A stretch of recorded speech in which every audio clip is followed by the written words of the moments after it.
Hey, what up? Jericho here. So, I tried to see what pushing higher Mythic Plus is like this season of Dragonflight for the first time, and a lot of what I suspected ended up being true, so I thought I'd share my experience with it a little bit. Now, for some context, I only play on my main these days, which is this paladin that I've mained for 19 years, I guess, at this point. And that's because I have PTSD from being an alcoholic in the past, and I found that I get burnt out pretty quickly if I start running on the hamster wheel of keeping multiple characters geared and up to date, all for it to mean, well, nothing in a few months.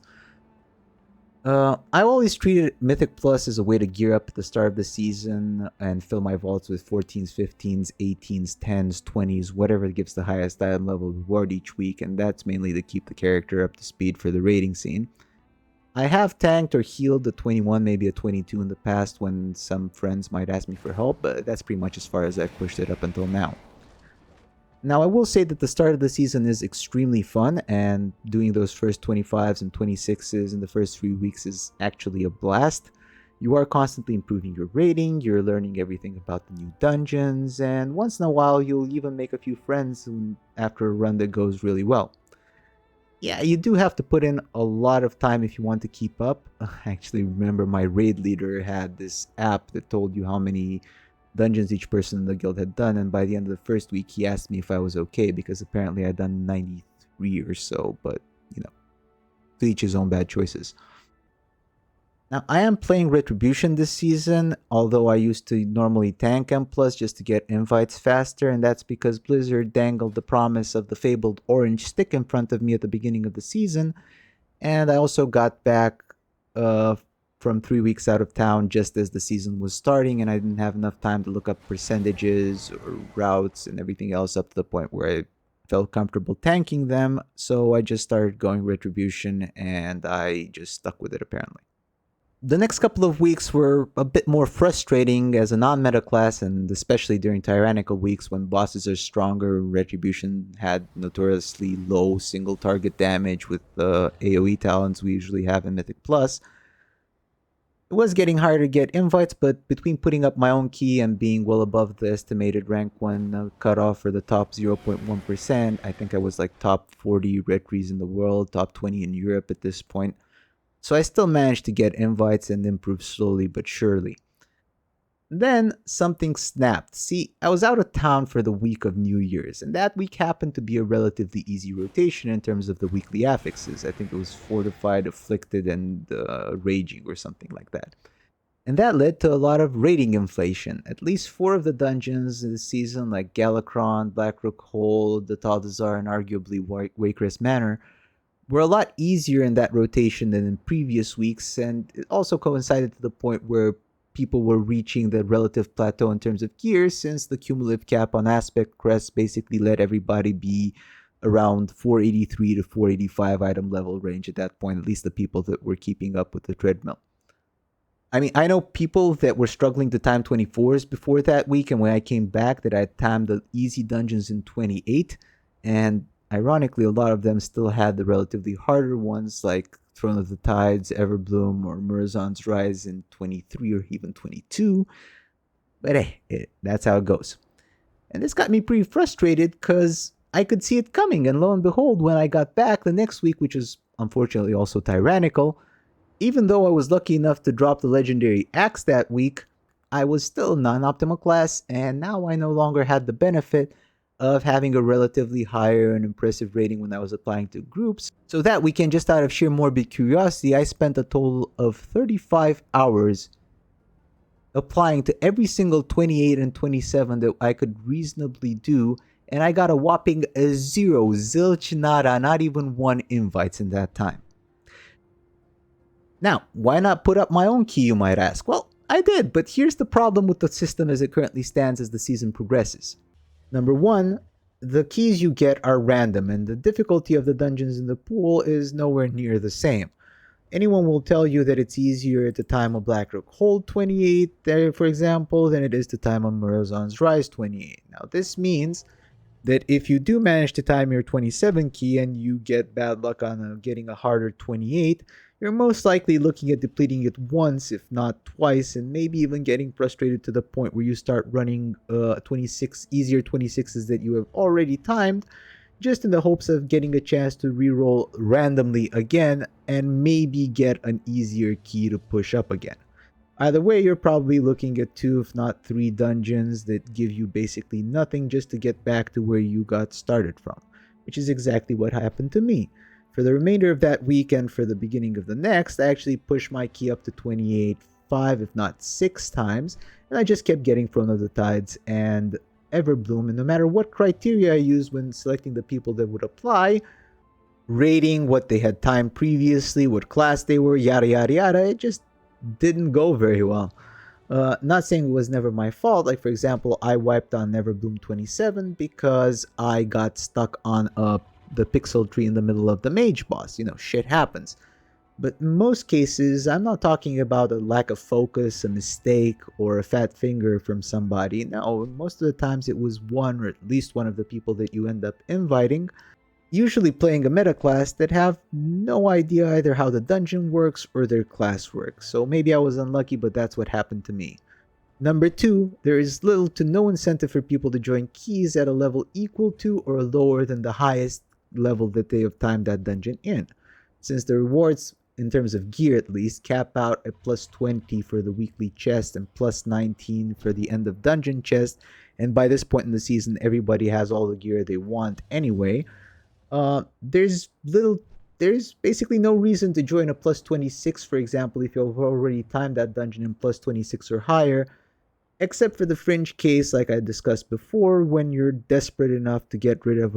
one of the harder dungeons in 26, so you want to time an easier 26 just to re-roll your key, but those don't happen very often. Now this means that if you, for whatever reason above, you don't time your 27, you are then sent to 26 land, where the people signing up are the ones that have the dungeon timed in 25 at most. Now obviously I'm not saying that there are no good players in that pool, but statistically you have just significantly increased the likelihood of inviting someone that will make your run much harder than it has to be, and that's being polite. Which brings us to number 3, and that's the current fixation on meta classes, which only seems to be getting worse and worse as the years pass. Now, a lot of people choose to play a meta class either from the start of the season or re-roll during the season, either because they hit a similar wall I did, or because of buffs or nerfs that happen throughout the season to various classes, or because, you know, the only thing they care about in the game is climbing the ladder and they think that playing that class is going to give them an advantage. And that's because, well, it is true that certain classes, like in this season, for example, Demon Hunter, Mage, Augmentation of Ogre, or Discipline Priest, have a much easier time getting invites, and contrary to popular belief, you can easily time up to like a 26, especially on an easy affix week with one person that doesn't really know what's going on. Now, since we had just come from one such easy affix week, I felt personally like whenever I was inviting a mage, I was basically flipping a coin between, on the one hand, a decent or above or even a great player, and on the other hand, someone who quite frankly had no business being in that key level to begin with, but I would assume was carried throughout the previous week by people that were desperate to have a mage in their group because I don't know, a guide told them to, or they saw it in a tournament, or they thought that having the mage there would facilitate or just skip a mechanic in the dungeon whatsoever.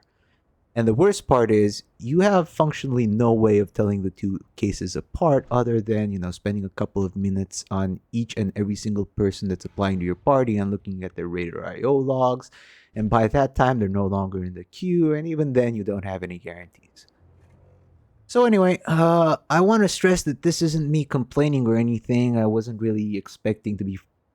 frank, to get this far the first time I was trying it, and I'm definitely not saying that if I was given the chance and I would get invites, I'd be pugging 32s right now and I'd make the R1 cutoff at the end of the season or anything like that. In fact, I'm saying quite the opposite, because I'm sure there's many people in my situation or a similar situation, many of whom fell off the treadmill even earlier because they couldn't put in the sheer time necessary week after week after week to keep up. And if all of those people were doing the highest theoretical level of dungeon that they could, then obviously this would inflate the cutoff for rank 1 higher and higher, and further out of reach for someone like myself or people in similar situation. That's just what makes sense.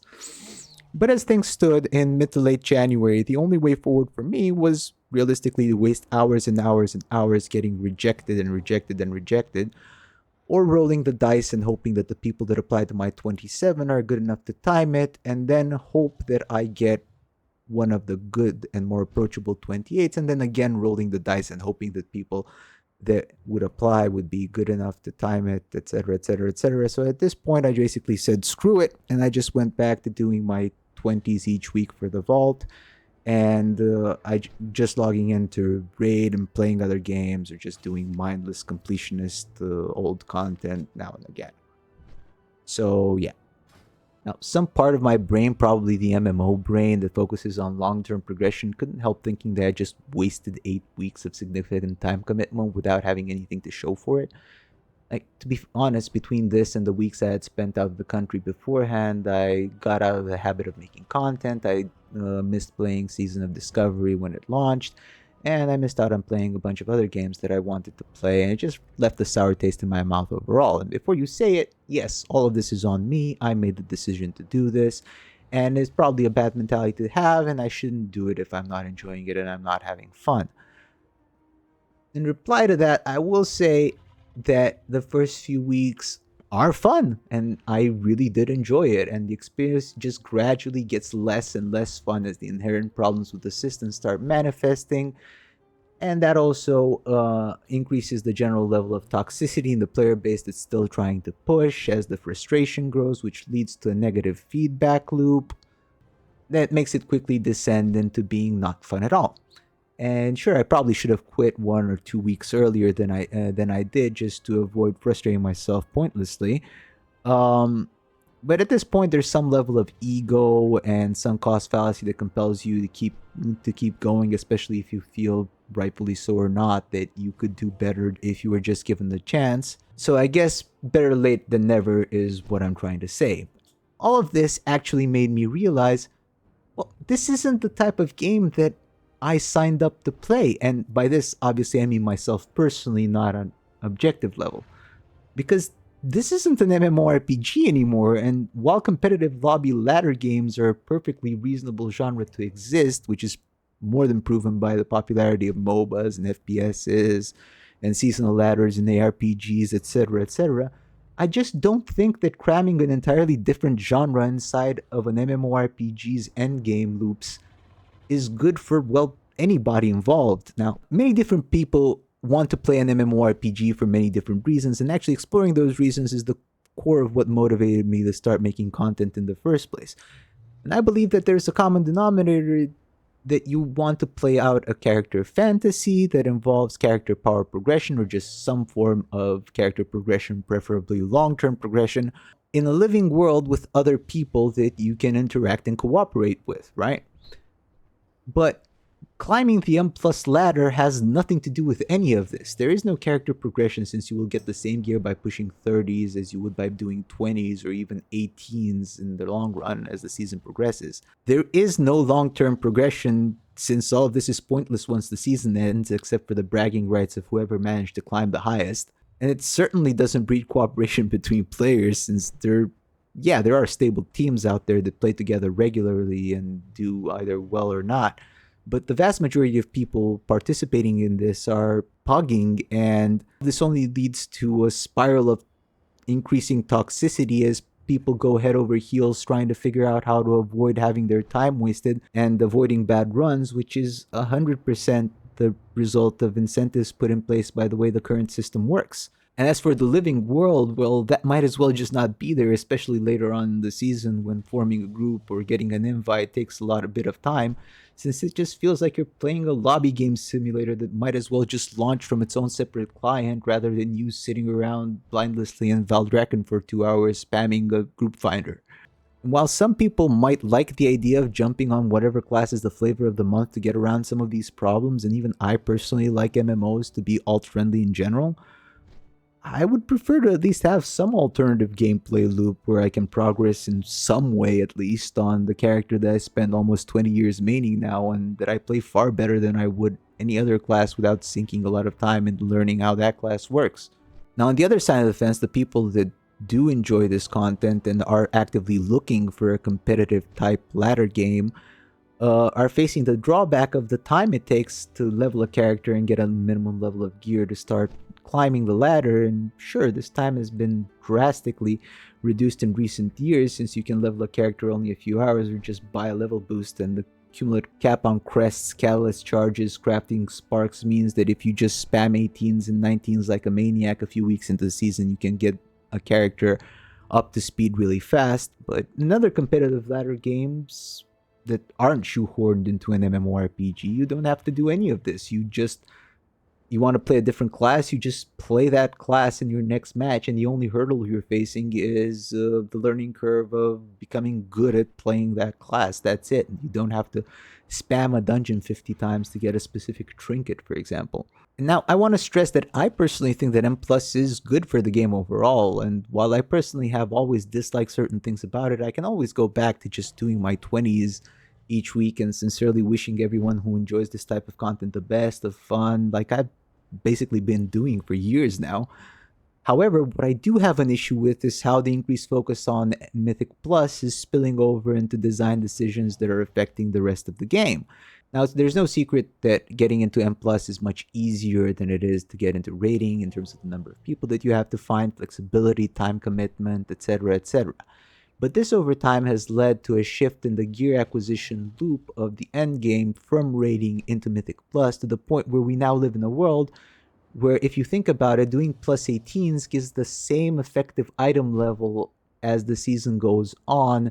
as killing Mythic Farok, for example. And between that, the catalyst charges, and the crafting crest that you're doing, with a bit of luck, at the halfway point of the season, a character that literally only does a few plus 18s each week and literally nothing else can have effectively the same item level as someone who has cleared 9 per 9 Mythic every single week. Sure, there are specific raid trinkets that are really good for some classes, and the plate wearers have to make their weekly sacrifice to the gods and pray that they get their lottery ticket at the fabled orange axe, and then they can look forward to buying a WoW token to be able to afford it in most cases. But that's about it. Add to this that halfway through the season, most of the guilds that are progressing on the last 2 or 3 bosses of Mythic basically just extend the save because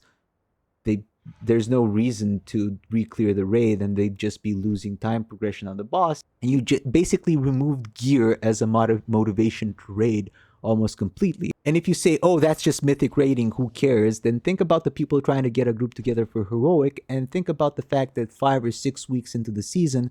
if you start a new character and just spam plus 17s with the way the cumulative crest system works, the sparks and the catalyst for your tier, you're basically going to have a full 483 character in 1 week of intense play, and basically, again, no gear-related reason to set foot into Heroic, again, apart from some trinkets, which hilariously are also usually rare drops. And yes, there are people like me, for example, that want to clear the raid just for the challenge of clearing the raid, but you cannot tell me that make item level go up is not a motivation for a vast number of people who play, or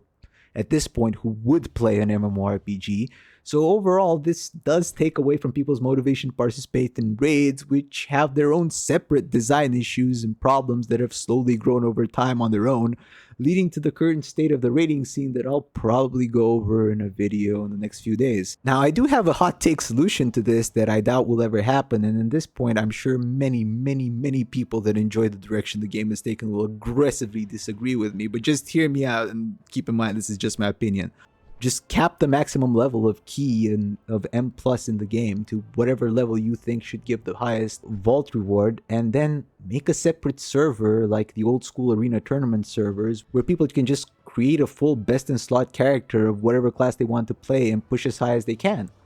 After all, that is the only objective motivation of participating in this system as it currently is, to see who has the best strat and who pushes their buttons the best, right?